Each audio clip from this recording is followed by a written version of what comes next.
qui accorde la vie à de l'espoir. C'est parti avec cette grande édition des savoirs. À la une de cette édition, plusieurs défis et difficultés traversent le déplacé de Kassenyi et c'est une alerte de Messier Mouno Diari Jacques, secrétaire de déplacés de la place. Les détails à tout à l'heure.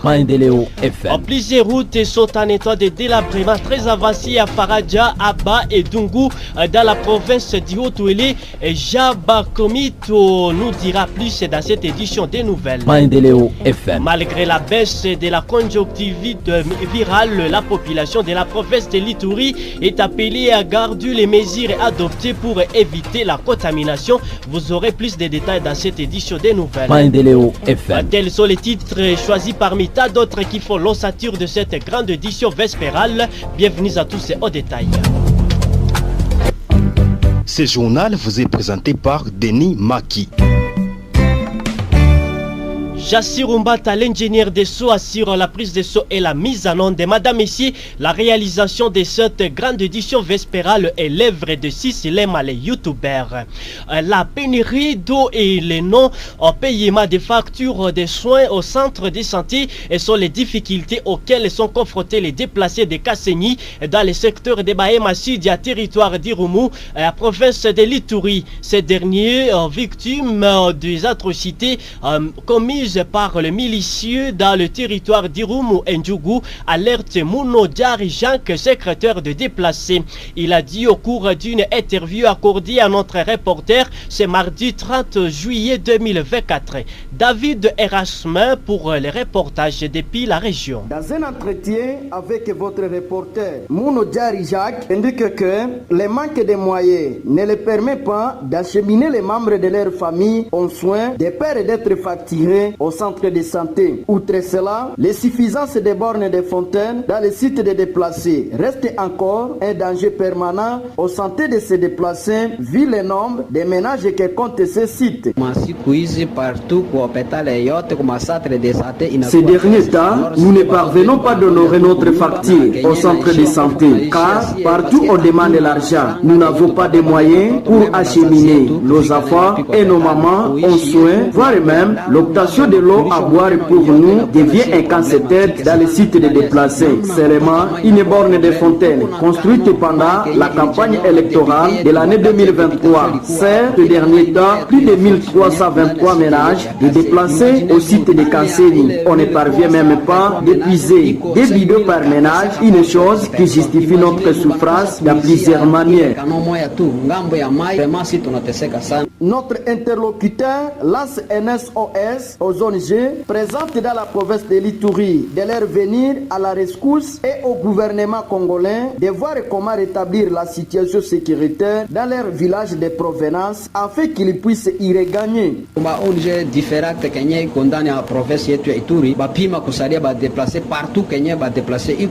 Que certaines ONG présentes dans la province de l'Ituri nous viennent en aide car nous souffrons et que notre gouvernement provincial tant que national sache que toutes choses en son bout. C'est ainsi, nous demandons une paix durable afin que nous regagnions nos villages de provenance car notre larme continue à se déverser tous les jours.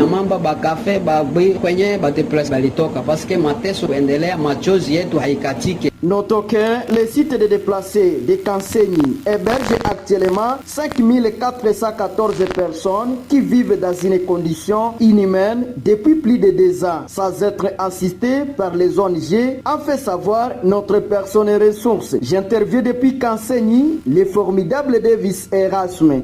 La division provinciale de la santé d'EPS Ituri s'implique toujours pour mettre fin au décès maternel dans le transi-zone de santé et que copte cette division. C'est le docteur Marcel Lola, chef de division de la santé à Ituri, qui l'a révélé à la presse ce mardi 30 juillet 2024. Il a signifié que depuis le début de l'année en cours, 93 cas de décès ont été enregistrés. Il est dans ces propos recueillis par Joseph Kisuki. En rapport avec les décès maternels, nous avons approfondi la réflexion au point que nous avons décidé d'élaborer un protocole de recherche.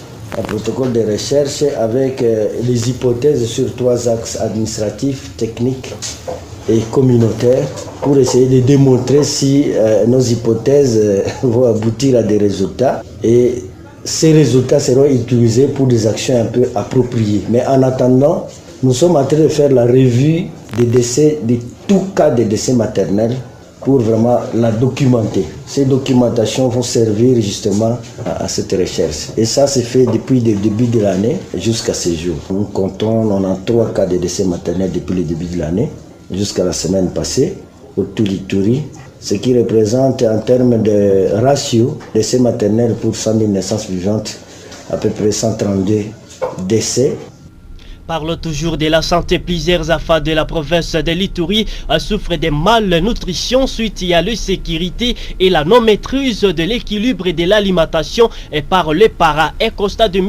David Mugissa, nutritionniste et coordonnateur de l'ONG Ensemble pour la protection mère et enfants en ville de Bunia, qui dans son objectif vise la prise en charge des enfants malnutris, les femmes enceintes et allaitantes, et avec plusieurs produits naturels qu'ils ont au sein de cette association. Et il appelle à la population de la ville à venir massivement découvrir les autres produits de la protection des santé qu'ils ont.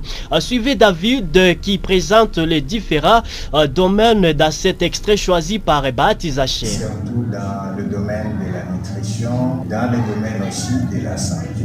La farine BBO est une farine qui a été conçue par nos nutritionnistes afin de répondre au problème de la malnutrition que nous appelons MAM, malnutrition aiguë modérée. Nous sommes à mesure de résoudre le problème de la malnutrition aiguë modérée. Dans cette organisation, nous faisons la prise en charge des enfants qui ont connu ces problèmes-là de la malnutrition. Nous essayons de suivre ces enfants qui manifestent ces indices. Nous produisons pas mal de produits. Nous produisons le piment liquide. Nous avons un autre produit, le romarin. Il y a d'autres tels que la pommade, un cosmétique.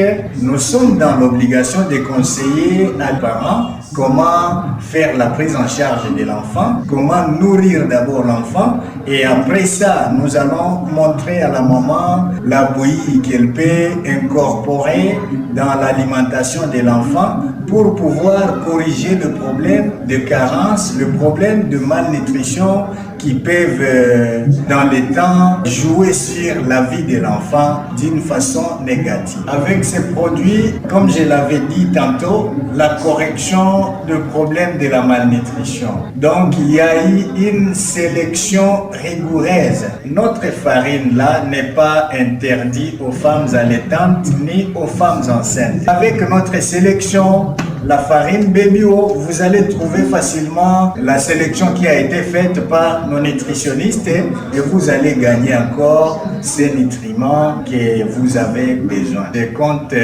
conseiller à nos parents, chère maman, la sélection des aliments, l'équilibrage des aliments, et c'est ce qui assure la croissance de l'enfant. La situation sanitaire dans la province de l'Ituri a été au menu des points de presse organisés par les réseaux des médias pour le développement, remède de la division provinciale de la santé DPS. C'est mardi 30 juillet 2024. Plusieurs maladies qui menacent la population iturienne ont été présentées à la presse. C'est les stars de la rougeole et à croire le docteur Blaise, les chefs des bureaux et formation et communication à la DPS Ituri, plus de 3965 cas avec 23 décès dits à la rougeole ont été enregistrés depuis le début de l'année 2024. Docteur Blaise est revenu sur les signes de cette maladie. On l'écoute. Pour la rougeole, depuis le début de l'année, on est à 3965 cas avec 23 décès. Mais dans 33 zones de santé sur 36. Et partant de ça, nous avons identifié que nous avons 12 zones de santé qui ont atteint déjà le seuil épidémique. Donc ils sont considérés comme les zones de santé déjà en épidémie. Mais la plupart de ces zones-là se retrouvent au nord, au niveau au territoire de Magui et au territoire de A. Par rapport aux signes cliniques de la rougeole, c'est clair, hein? La rougeole, là, il y a la fièvre. Il y a même les gens, les gens appellent tantôt les corridas. Il y a aussi les yeux rouges. Il y a surtout l'éruption qu'on appelle maculopapuleuse. C'est différent de l'éruption de Mpox. Mpox, là, il y a des vésicules qui contiennent un peu de liquide. Mais là-bas, vous voyez seulement l'éruption comme ça, il n'y a pas de liquide, il n'y a pas de vésicules. Le chef des divisions provinciales de la santé, Marcel Elola, a indiqué que la vaccination contre la rougeole se poursuit pour mettre fin à cette maladie. La conjonctive virale est à la baisse dans la province de l'Ituri, mais les mesures préventives doivent être toujours appliquées. L'appel est de Marcel Elola, chef des divisions de la santé à Ituri, lors d'un échange avec la presse ce mardi 30 juillet 2024. Il est revenu sur les mesures préventives à pratiquer contre la contamination de la conjonctivité. Voici Marcel Elola au micro de la RCM Bunia. La conjonctivite virale, c'est saisonnier, ça arrive par moment. Je pense qu'à un moment donné, à Bunia, on avait plus de cas ici, qui avaient commencé d'ailleurs à la prison centrale. C'est une maladie virale vraiment très contagieuse. C'est embêtant. Alors, actuellement, la tendance est à la chute. On a déjà atteint le pic et le plateau. Maintenant, la courbe de Gauss, la transmission est en train de chuter. Alors, le seul moyen pour se prévenir de cette maladie, ce sont des mesures simples. Laver les mains, éviter de se saluer. Bon, on s'aime bien. On peut se saluer sans se tenir la main. Bon, si par hasard on se tient la main, il faut essuyer la main correctement. Il faut éviter aussi de frotter les yeux. Donc, la situation est vraiment à la baisse. Actuellement, on a de moins en moins de ces cas.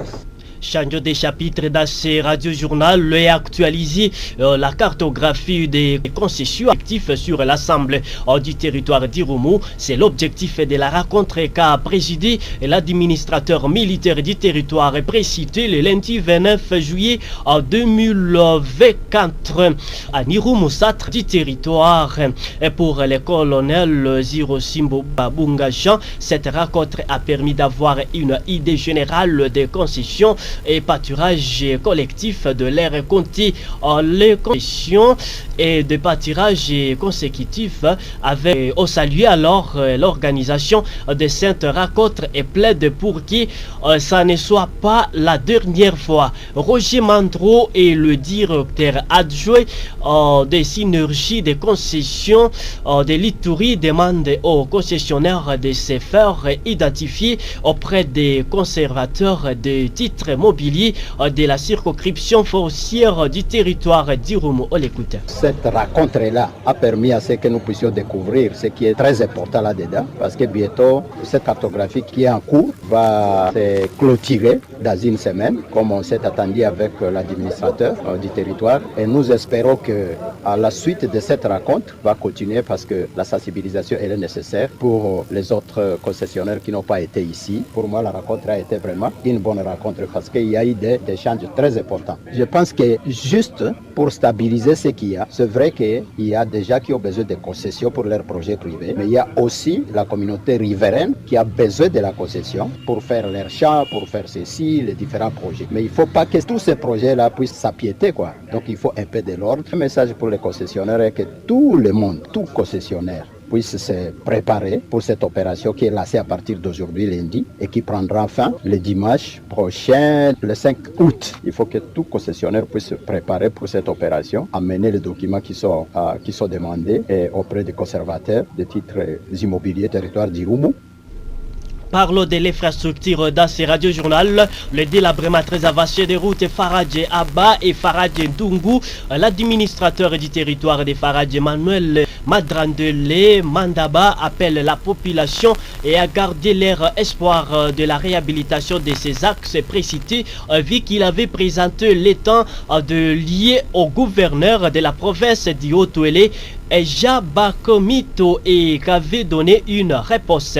Voici ces propos recueillis par Cyril Kodrawa. La fois passée, nous étions à Isiro. J'avais présenté l'état de lieu de notre territoire. Même à face comme ça, on avait pris langue avec le gouverneur, surtout pour les problèmes de route de Faraj Abba. Même de Faraj jusqu'à Dungu, on avait répondu qu'il a compris. Nous attendons maintenant la suite. Le message pour la population du territoire de Faraj, le gouvernement a kozwa population nyonso bazala na posa ya soutenir gouvernement ya sika ezala komanda même na niveau ya territoire na niveau ya province na niveau national po toyebi ke nete na utaki koloba état de lieu biso tokende ko présenter na monsieur le gouverneur ya biso ya sika Jaba Komito Gambu andimaki pe asepelaki mingi na nyonso biso tolobaki po population bazala malamu eloko ya yambo esengeli babongisela bango balabala na niveau ya frontière toza kosenga batindela biso ba militaire ba équiper bango même na ba camion po faciliter bango comment ko sécuriser frontière na biso po kuna équilibre eza ko salema mingi tokosenga pe na gouvernement central ko bwaka miso komona comment frontière na biso ezala fragiliser te. Une province à une autre, l'Ituri pour Nord Kivu, et les activités socio-économiques sont restées paralysées depuis le lundi 29 juillet de l'année à Koura, commune de Ouicha, chef-lieu du territoire de Béni. La situation était consécutive à l'appel de la société civile qui a décrété 3 jours de deuil après la tuerie de plusieurs civils par des ADF dans la localité de Babila Bakaïko. Pour cette première journée, la population a respecté les mots d'ordre à dépit de l'interdiction par l'autorité communale. Isaac Kavalami, le président de la société civile noyau d'Owicha, on l'écoute. Il y a paralysie de toutes les activités dans la commune de Owicha et ses environs. Cela, c'est la décision de l'Assemblée générale de la société civile que nous avons tenue le vendredi, et cela a été dit au massacre de la population civile par les présumés ADF à côté ouest de la commune dans le secteur de Benibaou. Ce n'est pas normal que les gens meurent comme ça et aucune autorité ne s'est prononcée sur ce qui s'est passé, alors que dans une semaine, nous avons perdu plus de 100 personnes. Et ce que les autorités sont capables de dire, c'est d'interdire à la population de ne pas pleurer les leurs. Le minimum que les autorités du territoire et de la commune devraient faire est de laisser la population pleurer les leurs. Ne pas donner la sécurité à la population et lui refuser de faire son deuil, de déshonorer la mémoire des gens qu'on n'a pas si protégés. Nous sommes en train de demander à nos autorités d'être responsables. Nous félicitons cette population, Owicha et ses environs, qui a respecté à 100% cette décision de l'Assemblée générale. Et nous leur disons que c'est ici que nous allons amener ces autorités à avoir de conscience et de prendre leurs responsabilités parce que nous sommes fatigués. Malgré l'interdiction par les autorités, la population a su qu'elle est menacée et qu'elle doit se manifester pacifiquement pour amener à ces autorités à comprendre qu'elle est grave. Madame, Messieurs, c'est la fin de cette grande édition vespérale, mais c'est là qui nous a suivis à cours des diffusions. Pas de panique, je vous rappelle les squelettes de ces radios-journal. Maendeleo FM. Plusieurs défis et difficultés traversent les déplacés de Kasséni. C'est une alerte de Messieurs Mounodiari Jacques, secrétaire des déplacés de la place que vous avez suivi dans cette édition des nouvelles. Maendeleo FM. Plusieurs routes sont en état de délabrement très avancé à Farad Abba et Dungu dans la province du Haut-Ouélé et Jaba Komito, vous avez suivi dans cette édition des nouvelles. Malgré la baisse de la conjonctivite virale, la population de la province de l'Ituri est appelée à garder les mesures adoptées pour éviter la contamination. Les détails, vous avez suivi dans cette édition des nouvelles. C'est la fin de cette grande édition. Ce sont là les titres qui ont constitué l'ossature de cette grande édition vespérale présentée par Denis Maki. La cabine technique était bien Jassirou Mbata, lui c'est l'ingénieur des sons. La réalisation était bien de Sissilema, les youtubeurs. Madame, messieurs, et ne manquez pas de suivre cette même édition à partir de 20h30 sur notre chaîne YouTube. Donc trouvez Maendeleo TV sur TikTok, Maendeleo Bunya Info, et sur Facebook c'est la radio communautaire Maendeleo Bunya. Pour prochain rendez-vous, c'est bien demain matin à partir de 6h10. Restez branchés car nous avons un programme bien chronométré sur la fréquence La Voix de l'Est. Portez-vous tous bien. Ce journal vous a été sponsorisé par Vidovide. Vidovide, un grand secret de la bonne santé. Le thé du cacao prévient plusieurs maladies. Élimine le stress, fatigue, rajeunit le corps ainsi que l'anxiété. Vidovide, disponible partout au marché de la RDC.